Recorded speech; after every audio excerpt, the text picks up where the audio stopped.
Welcome to Audiobook Academy. This is a self-paced audiobook. There's no need to keep an eye on things. Just pay attention. Thank you for taking the time to listen. Obviously, we are all aware of this.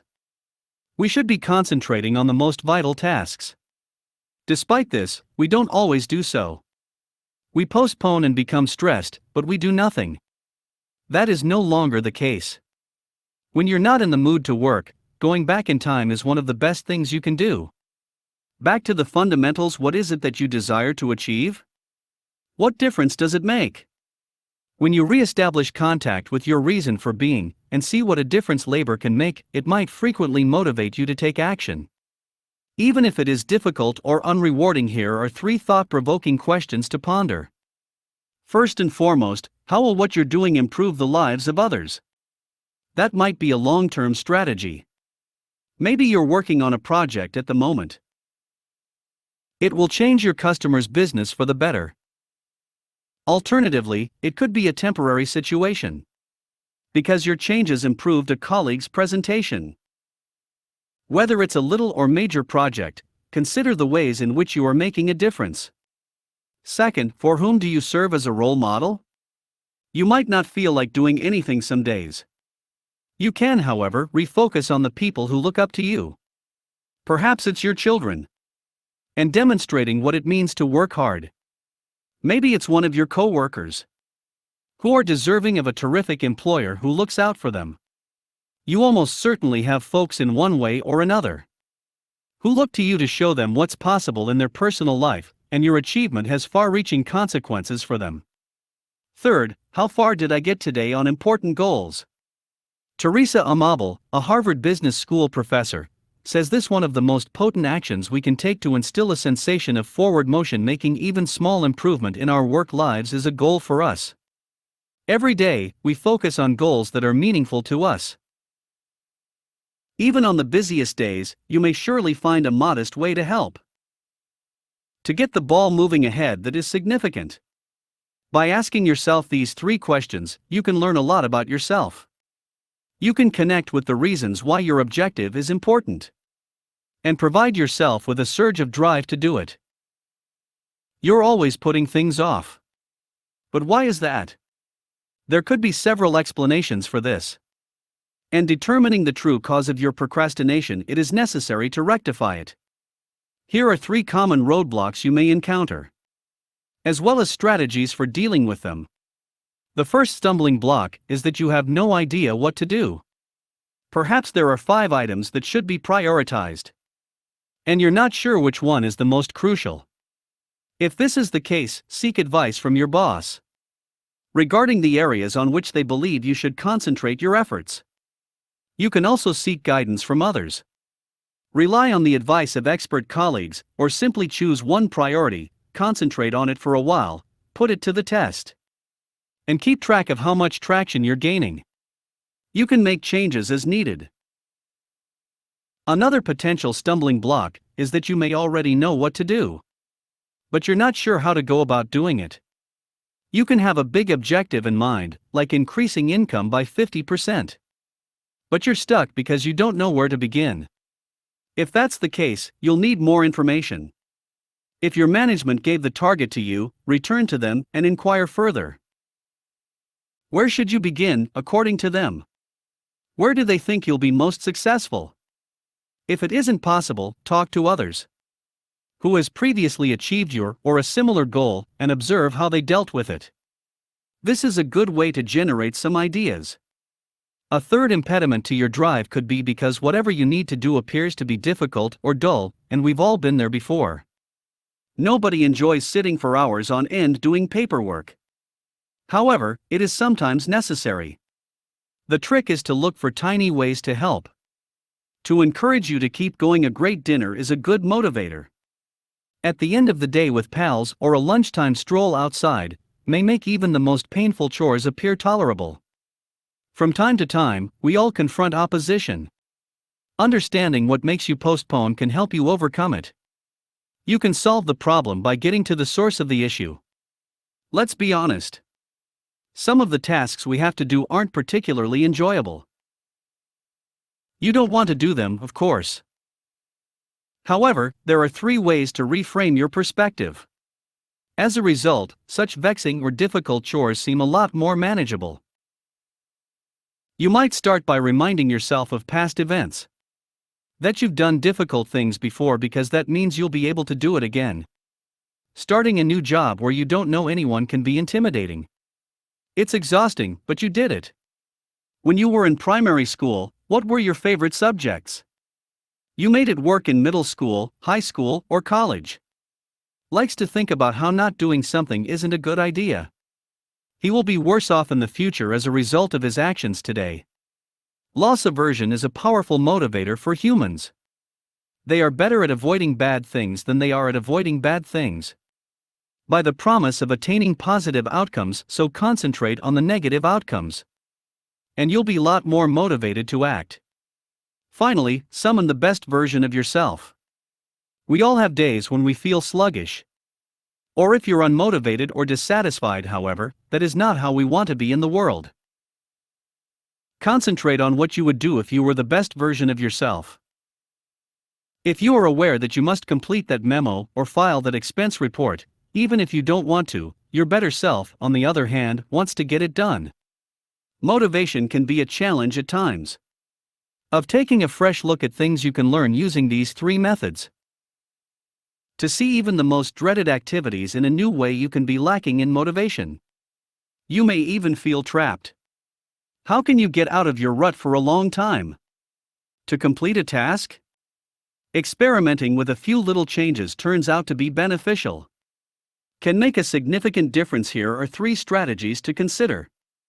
To begin, break down the steps involved in completing a task. So that you know exactly what has to be done. It's easy to feel overwhelmed when you're working on a large project. Because it's so ephemeral, rather, take command by writing down each action in order. What comes first, and then what? So, what happens after that? It's possible that you won't be able to finish the project today. However, once you've figured out the first few stages, there's almost certainly something, whether it's looking up options on the internet or maybe just one paragraph to get you started. Second, your surroundings are really important. Doing boring or unpleasant activities is no joy at all. In a dismal environment, whether it's in a fluorescent lit cubicle or a disorganized home office. As a result, seek out or create a more comfortable environment. You might want to switch things around. Working in a coffee shop or in the open air, perhaps spend some time cleaning up your office. If you're working, you're more likely to make progress. In a location where spending time is genuinely enjoyable. Finally, the most effective approach to progress is to progress. If you've been putting off a chore, now is the time to do it. Instead, choose another project to work on. It should, of course, be something unique. You also have a legal obligation to do so. Seeing yourself be so productive is a common occurrence. Can inspire you to work on your main project as well. From time to time, we all become stuck. Understanding how to outwit yourself is the key. To be able to get past it, you can do it with these 3 methods. When you're not in the mood to work, time is not on your side. As a result, one of the smartest methods is to. We have the ability to control our motivation. Is to systematically plan and map out our time. You can do it in one of 3 ways. First and foremost, it is a simple task, which only a few individuals care about. Is estimating the time it will take you to complete each task. This is beneficial since it allows you to make estimates. The challenge's size and breadth. If you're aware, you've got 100 hours of labor ahead of you. Have only 40 hours to work on it. This provides you with ammunition to present to your supervisor. And or request extra time or inquire if another team member can be summoned to assist. Estimating how long specific initiatives will take is another option. Assists you in identifying brief periods of time you can put it to good use. Between meetings, there's a 15-minute break. May have been squandered previously, however, you now know just what to do. Because you have a 10-minute task to complete, you can cram everything in and finish. Second, planning your schedule ahead of time is beneficial. So you know what you're going to do with it. Of course, unexpected events may arise, but in general, if you already know what you're doing, you'll be a lot more productive. From 9 a.m. to 11 a.m., you intend to work on the blog article, the memo from 11 to 12 o'clock, and so forth. Once a week, you can plan things out, looking ahead to the coming week, maybe even at the end of the working day. To make a schedule for the next day's activities. Number 3, you have the option of following my colleague. If you're not feeling well on a certain day, you could select little chores. I'd want to respond to a specific email. On other days, you can take it a step farther and complete a larger project. However, each morning, in one way or another, she narrows her goals down to just 3. And if she completes those tasks, the day will be considered a success. If you're unmotivated, time can feel like an enemy. It can, however, become your ally if you follow these 3 steps. Getting the most critical things done is similar to the rest of life. It takes a village every once and again. You'll have a lot more endurance to keep going if you're able to enlist the help of others. So here are 2 practical approaches. To begin, you can make a public or private pledge to others about what you're going to accomplish. Whether it's a want to make them happy or a desire to please them, or merely avoid embarrassment, having a companion to hold you accountable can be life-changing. It's the equivalent of hiring a personal trainer. You may not be able to go to the gym on your own. However, you don't want to let anyone down. If you're really looking to raise the stakes, you can even make a cash commitment to back up your commitment. On the website stickk.com, for example, stickk.com is the name of the website. You can make a donation to an anti-charity, indicating that if you don't finish something, it's a failure. You've made a commitment, and now it's time to make a financial contribution to a cause you despise that should pique your interest. The second tactic is to use power to your advantage. Of interpersonal communication. If you have acquaintances with relevant experience to the project you're working on, see if you can enlist their assistance in the form of advice or brainstorming. If you have any coworkers you enjoy working with at your company, see if you can wrangle them into joining your team. Even if your pals have never done something like this before, in any of your domains, you may usually develop additional motivation and energy by doing so. If you arrange a co-working session with them, where you're spending your time and you're all working on your own tasks, getting things accomplished, initiatives that are particularly complicated or long-term might be quite isolated at times. If you can take advantage of the companionship, you'll be in good shape. And the satisfaction of being around people you like, that is frequently a powerful motivator. The first step in a new project's development. Taking the initiative is always the most difficult.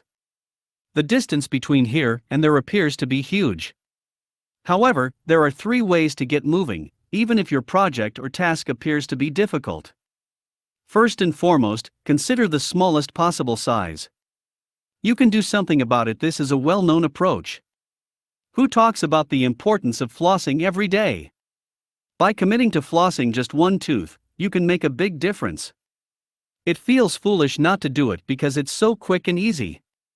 However, once you've started, you realize it isn't that difficult. To floss 2 or 3 teeth, or possibly the entire mouth, the psychological barrier was the most difficult obstacle to overcome. Commit to something small in order to get started. Second, aim for a swift victory. It's wonderful to have favorable feedback right away. It also makes a significant difference. When you're in the flimsy beginnings of taking action, it would be so simple to try something new. If it becomes too difficult, stop. Instead, concentrate on achieving immediate results. And, number 3, you are capable of accomplishing anything. We have a tendency to overanalyze things. What should I do first, and what is the best approach? What does it mean to be strategic? You can rapidly become paralyzed. Rather, begin somewhere and get moving. To generate some momentum, the devastation and trash had overwhelmed her. She had no idea where to begin. As a result, she grabbed a garbage bag and began tossing objects into the mix. And over time, she was able to complete the cleanup. The first step might be nerve-wracking and intimidating. Finding the correct solution isn't the most essential thing, though. It's only the beginning.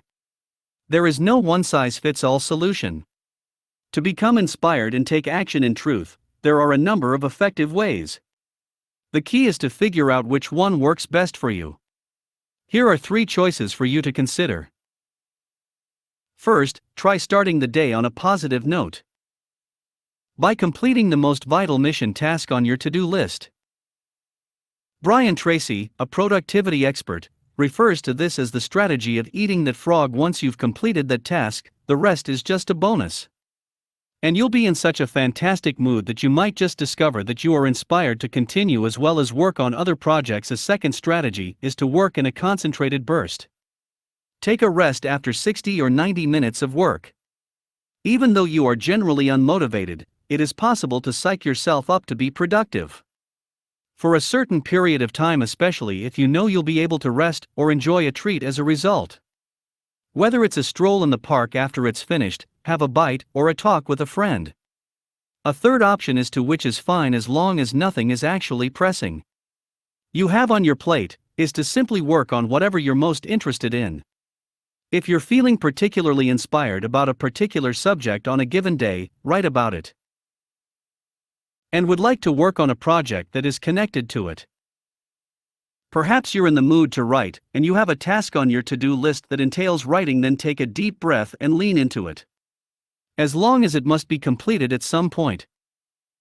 It's not a waste of time, and you'll be able to use your feelings to your benefit. There isn't a one-size-fits-all solution. When it comes to productivity, it's a no-brainer. You must discover what works best for you. So, give these 3 methods a shot. And there's a strong probability one of them will connect. It's fantastic to be motivated. However, it is a limited resource. We all know how quickly it may disappear. If you're exhausted or worn out, as a result, you shouldn't solely rely on motivation. In order to complete tasks instead, you can use anything to help you stay motivated. Through cultivating behaviors that move you forward. Here are 3 strategies to speed up the process. A set of good practices. The most crucial baseline behavior comes first. The ability to focus underpins all of the others. In the internet age, this has been seriously harmed. So, check to see if you've switched off your computer. On both your phone and your computer, you'll receive all of the notifications. Second, start stacking habits. The anchor is a critical component in habit formation. To what is the new habit linked? What's the best way to organize it? Take a normal habit that you already do without thinking about it, and make it more conscious.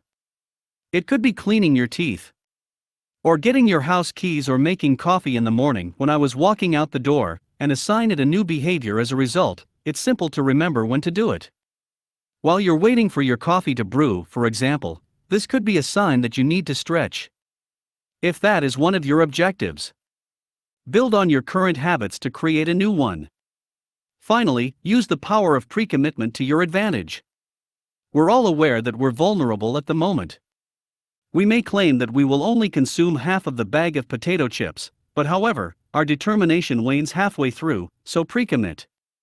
In the business world, this could include suggesting a deadline ahead of time. As a result, you'll be compelled to do something that you are aware must take place. It's not easy to summon motivation on demand. Instead, relieve yourself of the strain. Instead, work on forming beneficial behaviors. It's simple to put in long hours these days. That you have the ability to push yourself to the point of fatigue. That's obviously not beneficial for anyone. Here are 3 strategies to keep your motivation high, while keeping a steady pace to avoid exhaustion. Perform periodic resets first. Just like you must switch off your computer, you must also turn off your phone. And restart it every now and then, you must also do so for yourself. If you've spent the entire day at your computer, make an effort to get up and stretch. Maybe go for a walk or move around and dance for a while. You must be able to look at things objectively. Second, set certain limits. If you work from home, this is very important. It's very easy for the lines to become blurred. What is the line between work and non-work?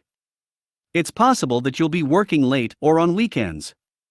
Through meals, and that's great on occasion, however, as a way of life, it is unsustainable.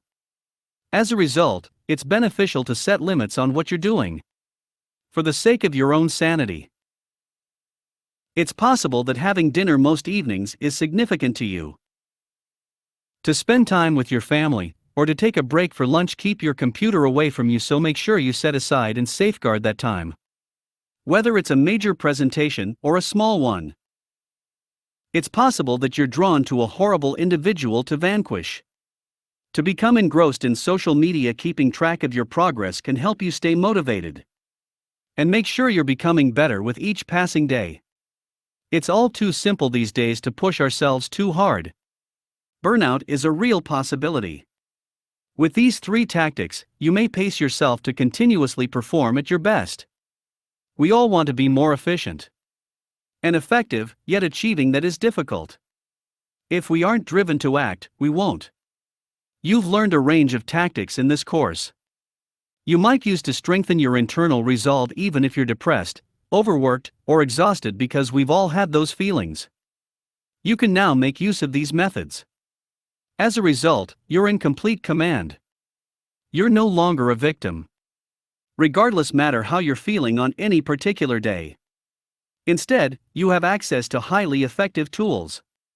Intrinsic motivational sources that can keep you going and assist you in succeeding.